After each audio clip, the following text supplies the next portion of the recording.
Very good morning all of you. जैसा कि मैंने आपको थर्ड यूनिट में बताया था कि लर्निंग क्या होती है, इसकी क्या टाइप्स होती हैं, कंडीशनिंग क्या होती है और क्लासिकल कंडीशनिंग क्या होती है, इंस्ट्रूमेंटल कंडीशनिंग क्या होती है। आज हम पढ़ेंगे थ्योरीज ऑफ लर्निंग। पर इससे पहले मैं आपका एक छोटा सा रिवीजन कराऊंगी। लर्निंग क्या है, यानी कि सीखना क्या है।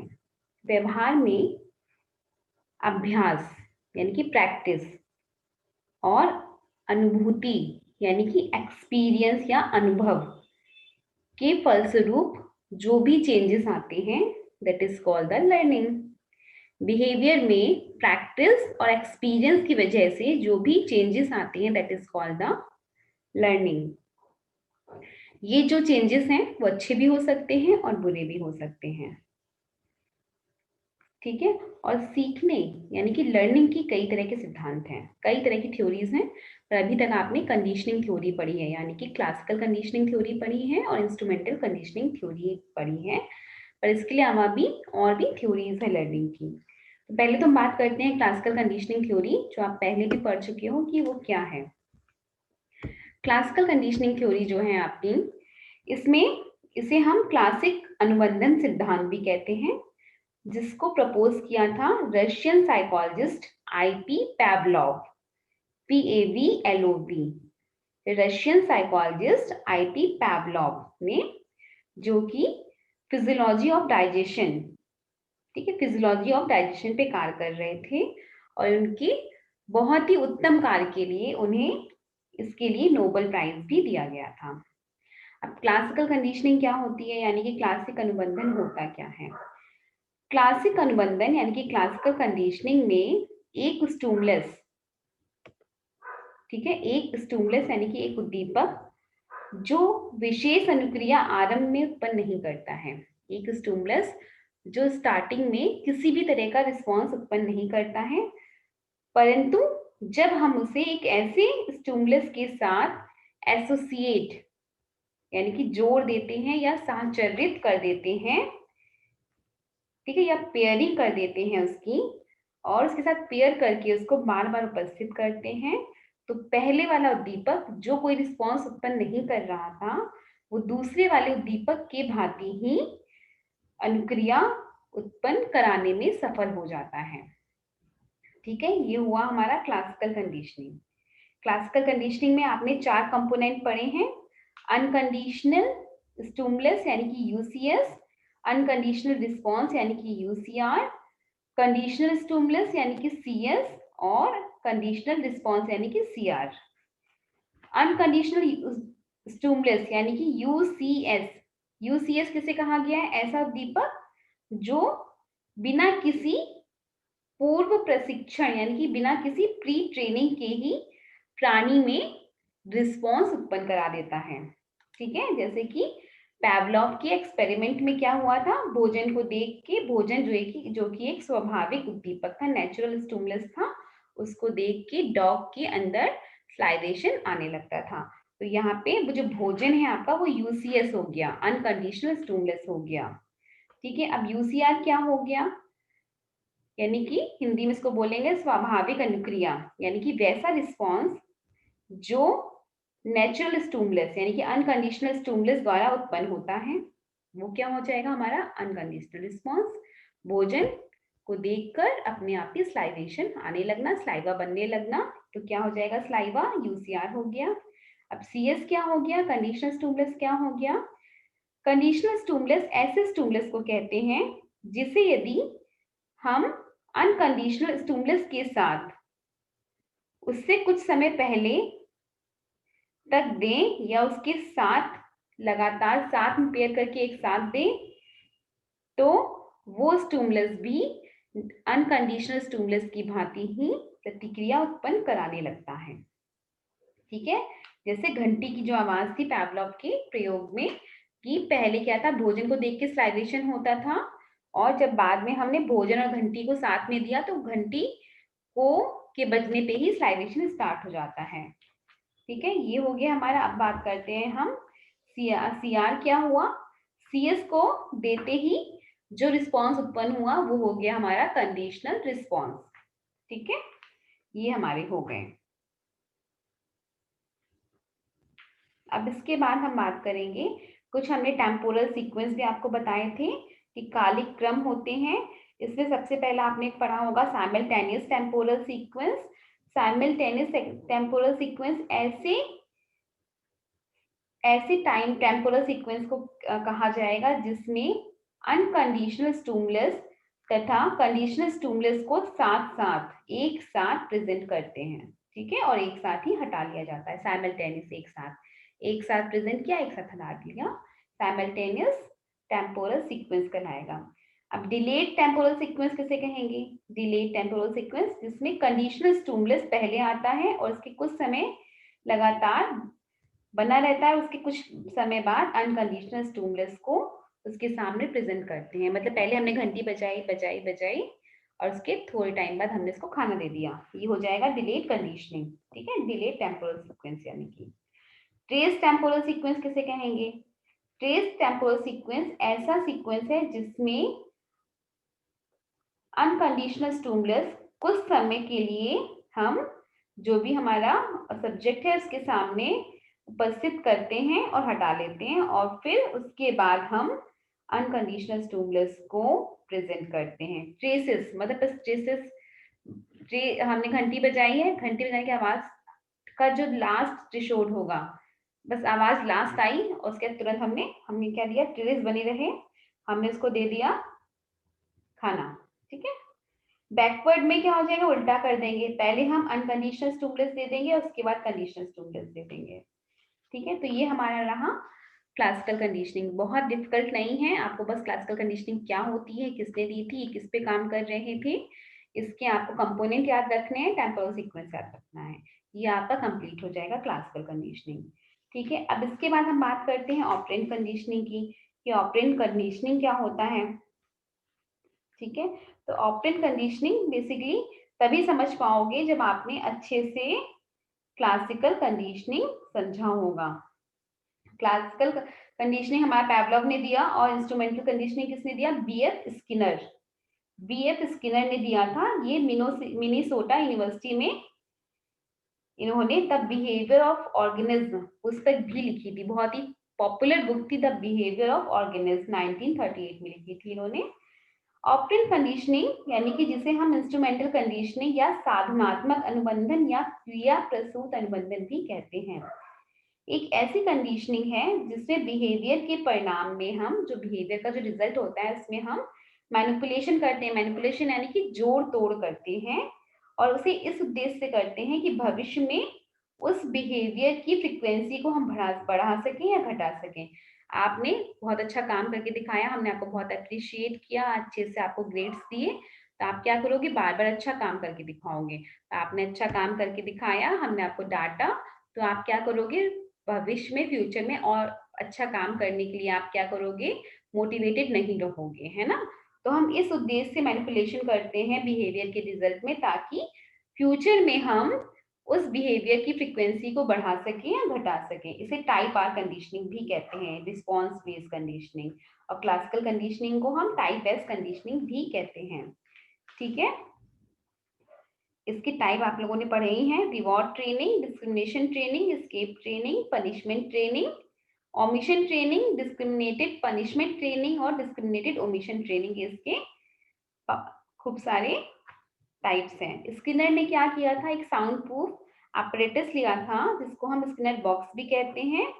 इसमें इन्होंने चूहों पर इंस्ट्रूमेंटल कंडीशनिंग का प्रयोग किया था। इस बॉक्स में लीवर या दंड यानी कि बार लगा रहता था, जिसे दबाने से चूहे को फूड पैलेट्स मिलती थी या पानी मिलता था। तो जब वो बार को प्रेस करता था तो उससे उसको फूड पैलेट्स मिल रही हैं, तो अगर उसे पॉजिटिव चीजें मिल रही हैं तो फ्यूचर में उस बार बार लीवर प्रेस करने की क्या होगी? टेंडेंसी इंक्रीज हो जाएगी। पर अगर लीवर प्रेस करने पे उसे करंट मिलेगा तो बार बार फ्यूचर में लीवर प्रेस करने की टेंडेंसी घट जाएगी। समझ रहे हो ना इसका मतलब? ये हो जाएगा हमारा इंस्ट्रूमेंटल कंडीशनिंग। ओके, अब हम बात करते हैं कि बाकी की जो थ्योरीज है वो क्या कहती हैं। अब हम आते हैं वैसे तो लर्निंग जो लर्निंग थ्योरीज हैं वो क्या करती हैं, वो हमें बताती हैं कि हम किस तरह चीज़ों को रिसीव कर रहे हैं, किस तरह प्रोसेस कर रहे हैं, किस तरह हम नॉलेज को रिटेन कर रहे हैं। ठीक है, ड्यूरिंग द लर्निंग जब भी हम कोई चीज़ सीखते हैं तो हम किस तरह से चीज़ों को रिसीव कर रहे हैं, किस तरह से प्रोसेस कर रहे हैं और किस तरह से अपनी नॉलेज को रिटेन कर रहे हैं, that is called the learning theory, हमें बताती है। ठीक है, अब हम बात करते हैं अदर थ्योरीज की, यानी कि जो सबसे पहली थ्योरी है हमारी बहुत इंपॉर्टेंट, थॉर्नडाइक की थ्योरी। आपको प्रैक्टिकल करना है म्यूलर लायर का। म्यूलर लायर का पूरा प्रैक्टिकल थॉर्नडाइक की थ्योरी पे आधारित है, तो बहुत ध्यान से सुनना है, समझना है, क्योंकि जब प्रैक्टिकल कराऊंगी तो पूछूंगी भी। थ्योरी ऑफ थॉर्नडाइक भी कहते हैं, जिसे थॉर्नडाइक या थ्योरी ऑफ थॉर्नडाइक या थॉर्नडाइक की थ्योरी, इसके और भी नाम हैं। थॉर्नडाइक के सिद्धांतों को हम थॉर्नडाइक कनेक्शनिज्म कहते हैं, यानी कि थॉर्नडाइक का संबंधवाद सिद्धांत, थॉर्नडाइक बॉन्ड थ्योरी यानी कि थॉर्नडाइक का संबंध सिद्धांत, स्टिमुलस रिस्पॉन्स थ्योरी यानी कि उत्तेजना प्रतिक्रिया सिद्धांत, और प्रयास और भूल सिद्धांत यानी कि trial and error theory of learning के नाम से भी जानते हैं। सबसे पॉपुलर है ट्रायल एंड एरर थ्योरी या स्टिमुलस रिस्पॉन्स थ्योरी। ठीक है, ये है हमारा थ्योरी ऑफ थॉर्नडाइक। थॉर्नडाइक के सिद्धांत के अनुसार जब कोई प्राणी या जीव किसी नई सिचुएशन या नई परिस्थिति में रखा जाता है तो वह बिना समझे तरह तरह के रिस्पॉन्सेस करता है। ठीक है, जब भी कोई प्राणी जो होता है या कोई भी ऑर्गेनिज्म है, कोई भी सब्जेक्ट है, अगर आप इसको किसी न्यू सिचुएशन में रख दो तो वो कई तरह के नए नए रिस्पॉन्सेस करता है। ठीक है, और ये इसके जो रिस्पॉन्सेस होते हैं वो मिस्टेकनली होते हैं, फॉल्टी होते हैं। ठीक है, लेकिन जब उस प्राणी को बार बार उसी तरह की सिचुएशंस में रखा जाता है तो वो क्या करता है, इसके जो ये फॉल्टी रिस्पॉन्स होते हैं वो क्या होते हैं, कम होने लगते हैं, और वो क्या करता है, कुछ कुछ एप्रोप्रिएट रिस्पॉन्स भी करने लगता है। और कई प्रयासों के बाद एक ऐसी अवस्था आती है जब प्राणी को उस परिस्थिति में रखा जाता है और वो एप्रोप्रिएट रिस्पॉन्स करता है। ठीक है, तो यहाँ पे कहा जाता है कि जो प्राणी है वो प्रयास और भूल के द्वारा सीख लेता है। ठीक है, अब देखो, अगर आप कई बार एक गलत रास्ते से गुजरते हो, कई गलत रास्तों से गुजरते हो और डेली कई महीनों कई साल तक गुजरते रहते हो, तो आपको एक प्रॉपर रास्ता पता चल जाता है कि नहीं, यहाँ से निकलेंगे तो प्रॉपर गोल पे पहुंचेंगे, यहाँ से निकलेंगे तो प्रॉपर गोल पे पहुंचेंगे। ठीक है, या फिर आपने कई बार टीवी सीरियल्स में देखा होगा या पजल्स गेम्स में देखा होगा, जब बार बार आप गलतियां करते हो तो उससे क्या होता है, आप एप्रोप्रिएट तरीका जान जाते हो कि किस तरीके से आप उस सॉल्यूशन को सॉल्व करोगे। इसका मतलब यही हुआ कि जब किसी प्राणी को किसी नई सिचुएशन में रखते हैं तो वो कई बार या कई तरह के मिस्टेकनली गलत तरीके की दोषपूर्ण क्रियाएं करता है, पर जब बार बार हम उसको उसी सिचुएशन में रखते हैं तो इसकी दोषपूर्ण क्रियाएं यानी कि फॉल्टी रिस्पॉन्स कम होने लगते हैं, और वो ट्राई एंड एरर करते करते क्या करता है, एप्रोप्रिएट रिस्पॉन्स करना सीख लेता है। यही ये थ्योरी पूर्णतः बताती है कि जब हम बहुत बार ट्रायल करते हैं, एरर करते हैं, तो हम लर्निंग सीख जाते हैं, यानी कि प्रयास और भूल के द्वारा सीख लेते हैं। दूसरे शब्दों में हम कह सकते हैं, जब भी जीव के सामने या किसी ऑर्गेनिज्म के सामने एक स्पेसिफिक सिचुएशन आती है या कोई स्पेसिफिक सेंसेशन उत्पन्न होता है, तब वह स्पेसिफिक टाइप के रिस्पॉन्सेस करता है, और कई सारे एफर्ट्स के बाद, कई सारे क्वालिटी एफर्ट्स के बाद क्या होता है, वो एप्रोप्रिएट रिस्पॉन्स करना सीख लेता है, यानी कि स्टिमुलस और रिस्पॉन्स के बीच कनेक्शन डेवलप करना सीख लेता है, एसआर बॉन्ड को सीख लेता है, इसी को कहा गया कनेक्शन। ठीक है, ये था हमारा एसआर कनेक्शन, एसआर बॉन्ड या ट्रायल एरर थ्योरी। अब हम बात करते हैं, थॉर्नडाइक ने एक एक्सपेरिमेंट किया था। अब इनका एक्सपेरिमेंट क्या था, थॉर्नडाइक ने अपने एक्सपेरिमेंट में बताया था, इनकी जो बेसिकली जो एक्सपेरिमेंट थे वो बिल्लियों पे, मछलियों पे किए गए थे। इन्होंने अपने प्रयोग में क्या किया था, एक पजल बॉक्स तैयार किया था, एक मंजूषा तैयार की थी, जो कई सारी, जिसमें कई सारे कह सकते हो कि छड़ियां लगी हुई थी, जिसको कहते हैं सीखचें। छड़ियां लगी हुई थी, जैसे जेल में लगी होती है ना, वैसी कुछ छड़ियां लगी हुई थी। और इस पिंजरे का जो दरवाजा था, ये इस पजल बॉक्स का जो दरवाजा था, वो एक लीवर को प्रेस करने से खुलता था। अब थॉर्नडाइक ने क्या किया, अपने प्रयोग में एक भूखी बिल्ली को इस पजल बॉक्स में या इस पिंजरे में बंद कर दिया था, और पिंजरे के बाहर बिल्ली की पसंद का भोजन यानी कि फिश रख दिया था। ठीक है। अब उसे सीखचों से यानी कि जो दरवाजे थे उससे दिखाई तो देता था कि उसका बाहर भोजन रखा है, उसका मनपसंद का भोजन है। ठीक है। तो अब इस सिचुएशन में क्या करती थी बिल्ली, बहुत सारे फॉल्टी या मिस्टेकनली रिस्पॉन्सेस करती रहती थी, उछल कूद मचाती थी, बहुत सारे रिस्पॉन्सेस करती थी। ठीक है। तो कई तरह के रिस्पॉन्स करते करते करते करते क्या हुआ, बिल्ली का जो हाथ था या पैर था वो उस बार पे या उस पे बटन पे पड़ गया, जिससे वो फिश उसको मिल जाती है। ठीक है। क्योंकि उसकी जो उछल कूद कर रही थी, उसका एकमात्र उद्देश्य क्या था, उस भोजन को प्राप्त करना। तो वो बहुत सारा ट्रायल करती है, एरर करती है, और संयोगवश क्या होता है, कोइंसिडेंटली उसका पंजा लीवर पे पड़ जाता है और दरवाजा खुल जाता है। और दरवाजे खुलने पे बिल्ली बाहर आती है और अपना प्रिय भोजन खा लेती है। तो इससे क्या हुआ, पहले प्रयास में क्या हुआ कि उसको, बिल्ली को भूखा रखा गया, और भूखा रखने पे उसने बहुत सारी रिस्पॉन्सेस किए, और सडनली एक रिस्पॉन्स ऐसा आया कि उसका हाथ उस पे पड़ा और उसने आके भोजन खा लिया। फिर कई बार जब बिल्ली को बार बार ऐसा ही करा गया, तो वो ऐसे ही करती थी, और उसको तब उसे समझ में आ गया कि जैसे उसका हाथ उस बटन पे पड़ता है तो दरवाजा खुलता है और वो भोजन कर पाती है। तो एक स्टेज ऐसी आई जब बिल्ली को उसमें रखा जाता था, वो फटाफट बटन दबाती थी और आके खाना खा लेती थी, क्योंकि उसने स्टिमुलस और रिस्पॉन्स के बीच में एक कनेक्शन डेवलप कर लिया था। ठीक है। अब हम बात करते हैं लॉज ऑफ लर्निंग की। थॉर्नडाइक ने 3 तरह के लॉ दिए थे, बहुत ही इंपॉर्टेंट नियम है। पहला है आपका law of effect. Law of effect यानी कि प्रभाव का नियम।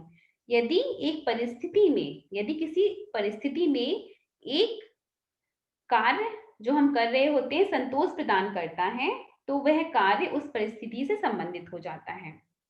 ठीक है। अगर किसी परिस्थिति में हम कोई कार्य करते हैं और वो हमें सेटिस्फेक्शन दे रहा है, तो उस वर्क से क्या होता है, कनेक्शन डेवलप हो जाता है। पर अगर कोई वर्क हम कर रहे हैं और वो हमें सेटिस्फेक्शन नहीं देता है, तो क्या होगा, वो कनेक्शन क्या होगा, डेवलप नहीं होगा। ठीक है। कोई भी एसोसिएशन डेवलप नहीं होगा। यही लॉ ऑफ इफेक्ट कहता है। ठीक है। कि हमें जो सेटिस्फेक्शन मिल रहा है उसकी वजह से कनेक्शन डेवलप होता है।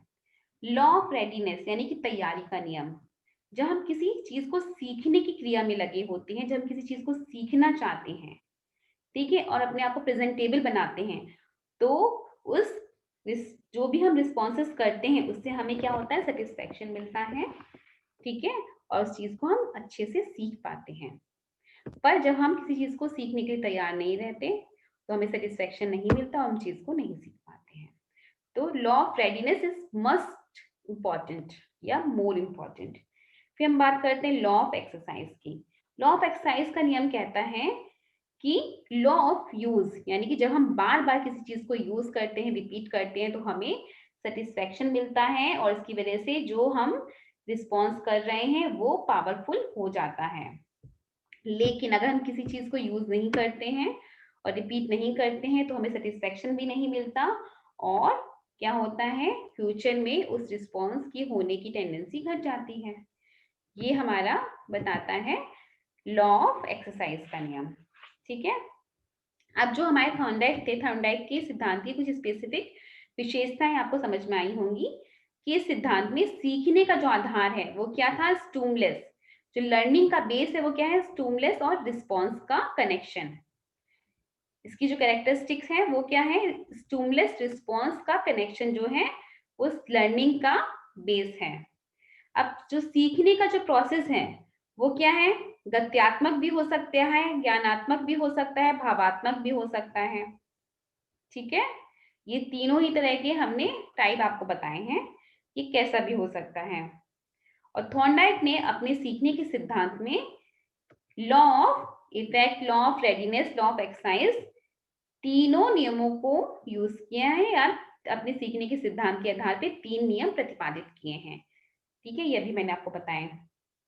और किसी भी सीखने की प्रक्रिया में कोई ना कोई प्रेरणा अवश्य होती है।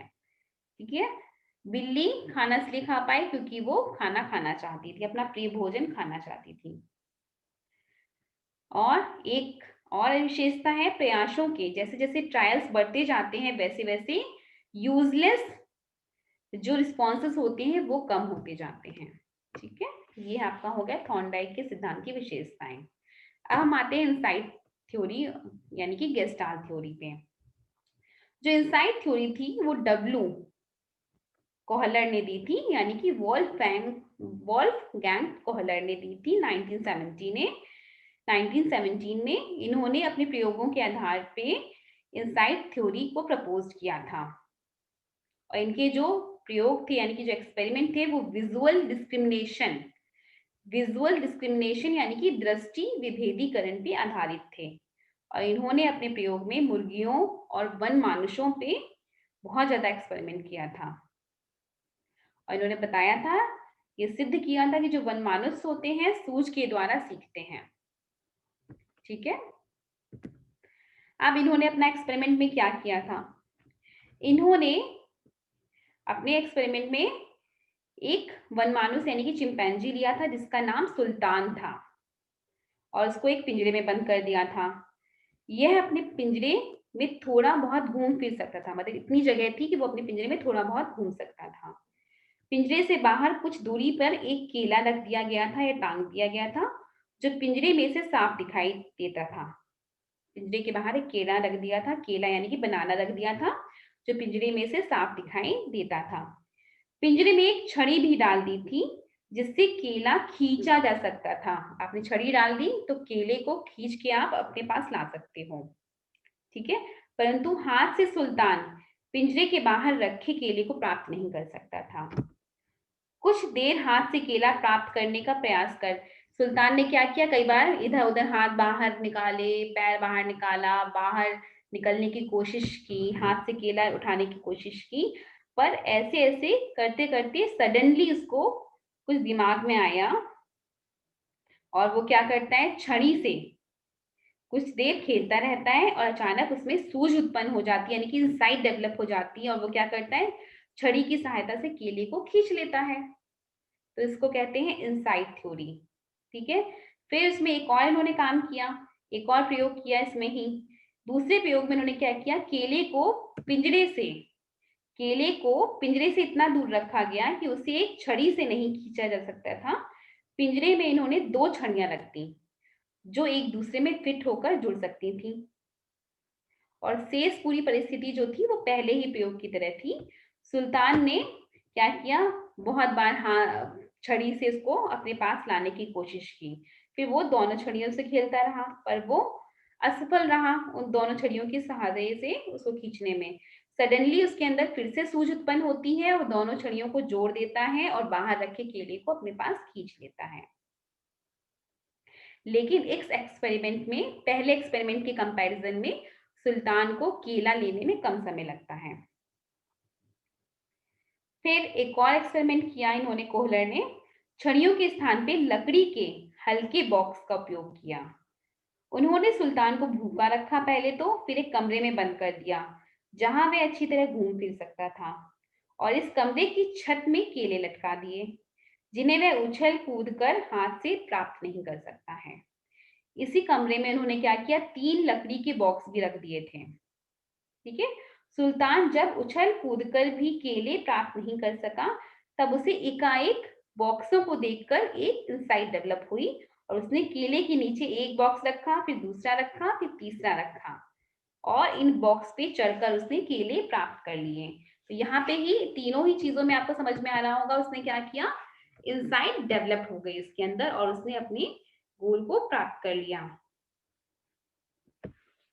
कोहलर ने इसी प्रकार और भी प्रयोग किए, 3 वर्ष के बच्चों पर भी किए, और इन प्रयोगों की ऑब्जर्वेशंस की बेस पर वो इस निष्कर्ष पे पहुंचे कि समस्याओं को एकाएक समाधान सूझ का ही परिचायक नहीं है, अपितु समस्याओं के प्रति प्रतिक्रिया में पूर्ण और संगठन का नियम का भी कार्य करता है। ठीक है, बेसिकली उन्होंने बताया कि जो लर्निंग है वो काफी कुछ हमारी इंसाइट पे डिपेंड करती है। ठीक है, और इन्होंने कहा insight learning is not the result of trial and error responding to an environmental stimulus or the result of observing someone else attempting the problem. It is a completely cognitive experience. ठीक है, completely cognitive experience है, ये कोई trial error नहीं है, ये इन्होंने अलग बात कही। That requires the ability to visualize the problem. जो क्या करती है, रिक्वायर्ड है, जिसके लिए रिक्वायर्ड है एक एबिलिटी की, जिसके सहारे हम प्रॉब्लम को विजुअलाइज कर सकें और प्रॉब्लम को अच्छे से इंटरनली उसका सॉल्यूशन पा पाए। ठीक है, अब इनकी इनसाइट जो थ्योरी थी उसकी भी कुछ विशेषताएं हैं। इसकी पहली विशेषता ये है कि जो इनसाइट है वो सडन उत्पन्न होती है और जिसके फलस्वरूप जो एररफुल या फॉल्टी रिस्पॉन्सेस होते हैं वो कम होने लगते हैं। सूझ जो होता है हमारे परसेप्शन में, सूझ के द्वारा हमारे परसेप्शन में चेंज आता है।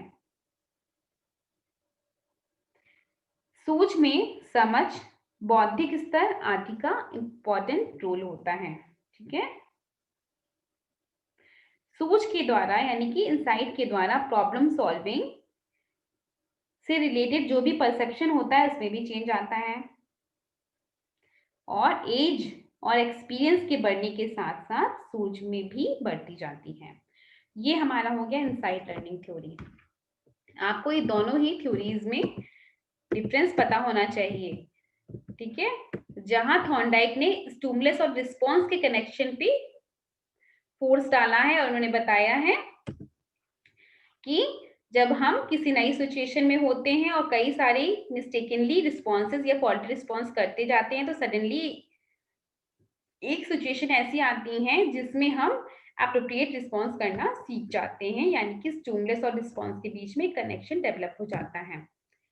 पर वहीं कोहलर ने बताया कि जब इंसान के सामने कोई प्रॉब्लम आती है तो वो कई तरह की फॉल्टी रिस्पॉन्स करता है और सडनली उसके दिमाग में इंसाइट डेवलप हो जाती है, यानी कि सूझ विकसित हो जाती है। ठीक है, तो इन्होंने ये बताया है। तो दोनों जो थ्योरीज हैं उनमें डिफरेंस है। इन्होंने इंसाइट की बात की है, उन्होंने कनेक्शन की बात की है। ये दोनों ही आपको थ्योरीज अच्छे से कर लेनी है नोट्स में, और इसके बाद हम आपके प्रैक्टिकल को कराएंगे, म्यूलर लायर के प्रैक्टिकल को।